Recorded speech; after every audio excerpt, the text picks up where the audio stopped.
Anselmo, eu queria mostrar para você aqui essa frase que ele disse. Olha só. O objeto toca você por todos os sentidos. O abstrato não. Por isso, prefiro sempre uma maçã a uma tristeza. Não é bacana? É bacana. É concreto, assim, das coisas. Ele adorava arquitetura.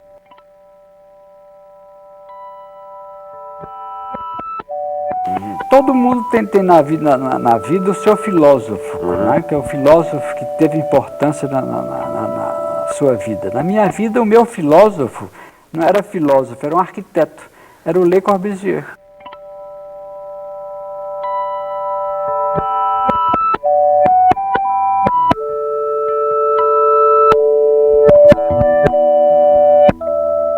De alguma maneira, ele tinha a arquitetura e as artes plásticas.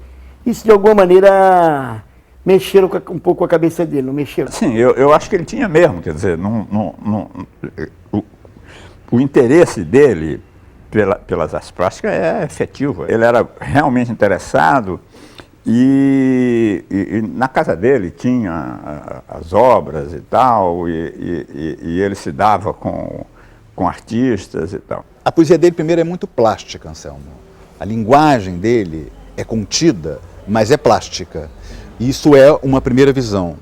Depois ele dizia que o objetivo da poesia para ele era dar a ver, era a expressão que ele usava, dar a ver o mundo, quer dizer, mostrar o mundo. Para ele, você lia um poema, não era para entrar nos sentimentos de ninguém, não era para ouvir lamúrias, não era para ouvir discursos, era para, através do poema, ver o mundo. Isso é uma coisa que ele aprendeu com os pintores e também com os arquitetos. E na Espanha, ele conviveu com Miró. Primeiro ele era fascinado por artes plásticas, isso é importante dizer. Então ele conviveu com Miró, com Tàpies, também com artistas escritores como Juan Brossa, quer dizer, mas ele frequentava esses ateliês desses grandes pintores que na época eram jovens. E ele comprava as primeiras telas desses garotos que depois viraram gênios. Ele também me disse que uma das coisas que o segurou financeiramente na velhice foi poder revender esses quadros, que ele comprou peço de banana para ajudar os garotos e que na velhice dele valia uma fortuna.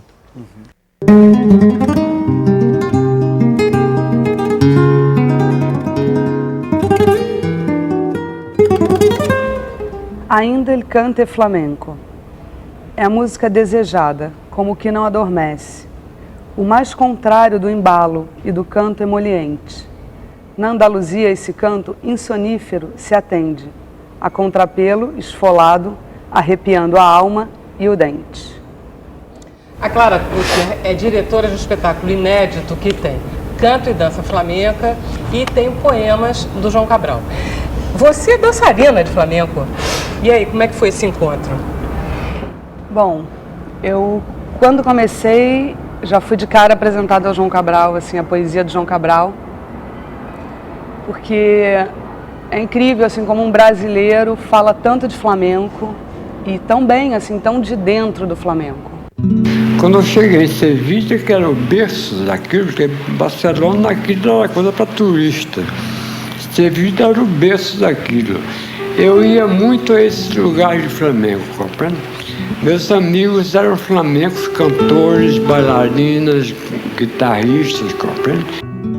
Assim, falam, o João Cabral é muito frio, o João Cabral, ele não é nada romântico, ele não tem essa coisa, um amor sutil, delicado, mas ele tem uma coisa muito visceral.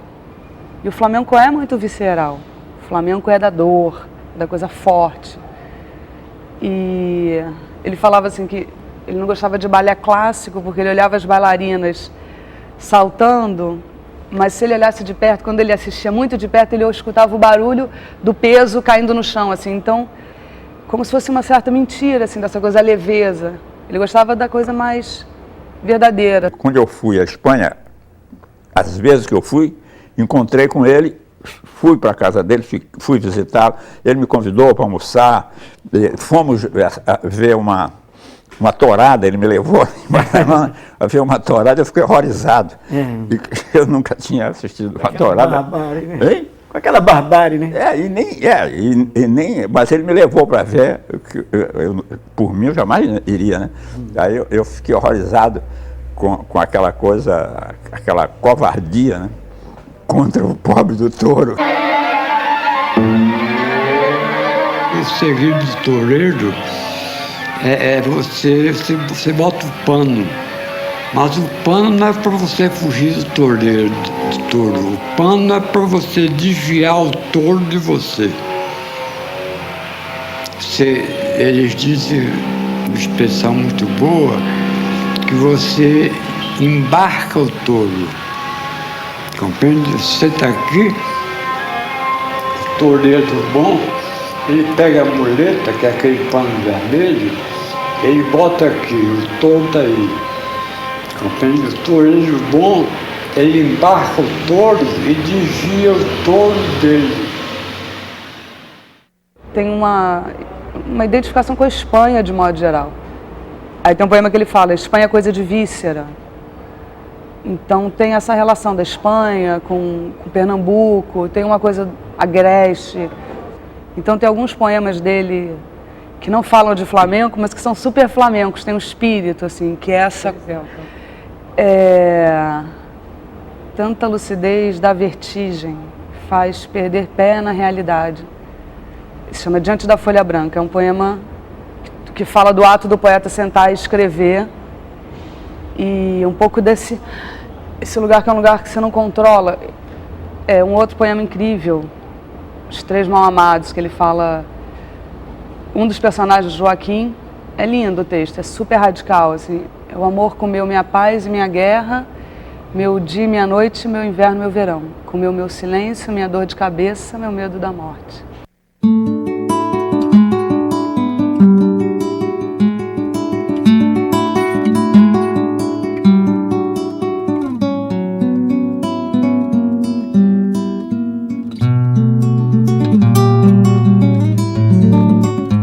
O João optou pela diplomacia porque ele queria ser escritor.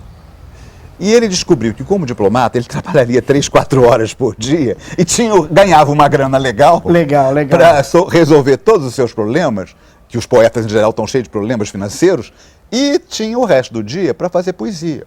Por exemplo, no Senegal, ele foi o decano do corpo diplomático no Senegal, onde ele foi embaixador, durante 8 anos. O Senghor, Leopoldo Senghor, presidente do Senegal, era poeta e romancista de prestígio, né, publicado na França e tudo. A maior parte dos encontros do João Cabral com o Senghor foram para discutir poesia e não problemas diplomáticos. A poesia é essencialmente linguagem, compreende? Quer dizer, você poder com a linguagem, quer dizer, compreende? Não há assunto poético, é um dos grandes erros. Compreende, inclusive, grandes erros de quem fala de poesia, de quem escreve poesia, de muita gente que fala de poesia e que escreve poesia, essa coisa de pensar que a poesia é uma determinada coisa, um determinado grupo de assuntos, de temas, tá? Quando não, você pode falar poeticamente de qualquer tema que seja. Eu tenho um poema chamado Ovo de Galinha. O olho mostra a integridade de uma coisa num bloco, um ovo.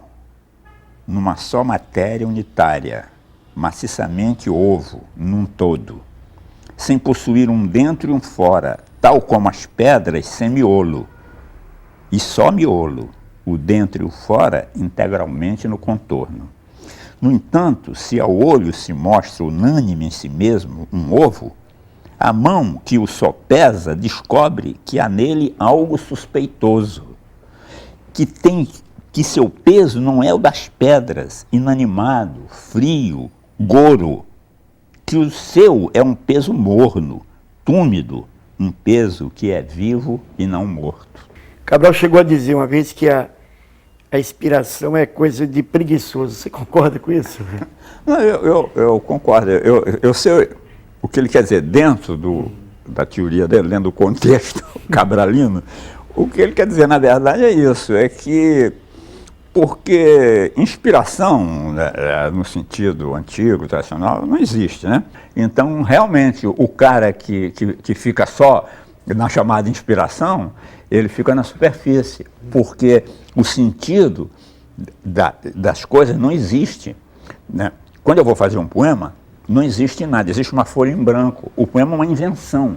Quer dizer, mas em todo caso eu não tenho nada do poeta inspirado assim, compreende? Que de repente tem um estalo, dá um estalo nele, ele senta e faz o poema e o poema sai pronto, compreende? Um poema meu é um negócio que muitas vezes leva anos para ser feito, compreende? Que muitas vezes eu anoto uma ideia, um tema, compreende? Uma imagem, compreende? E aquilo fica fermentando, vamos dizer, durante muito tempo, compreende? Até que um dia eu retomo e avanço um pouco mais e esqueço e depois volto a retomar até que um dia eu termino. Na segunda metade do século, os poetas da poesia concreta, os poetas da vanguarda, o tomaram como guru. Porque de toda essa geração, ele era o que mais prezava o trato refinado da linguagem como um mundo independente, né? Da linguagem seca que desembocou na linguagem concreta, da poesia concreta, né? Nessa linguagem que vai se cortando até chegar ao osso. Ele trabalhava só com o osso das coisas. Nada da carne, nada da sensualidade, nada das lágrimas, nada das vísceras, nada da língua como fonte da retórica, do lirismo, né? O negócio do Cabral era o osso. Tem uma coisa de humor também, que ele tem bastante. Às vezes tem uma quebra no poema, assim, uma coisa que... E aqui tem isso. Uma bailadora sevilhana. Como e por que eu sou bailadora? Quando eu era entre menina e moça, tinha comprida a cabeleira que me vinha até as cadeiras. Me diziam, com essas tranças, não pode não votar-se a dança. Então, me ensinam a dançar. Sou o que não pude decorar. Vendo famosa bailadora, ei-la apagada quase moço. Não te agrada fulano de tal que todo dia sai no jornal? Eu não gosto. Dança repetido, dança sem se expor, sem perigo. Dançar flamenco é cada vez. É fazer, é um faz, nunca um fez.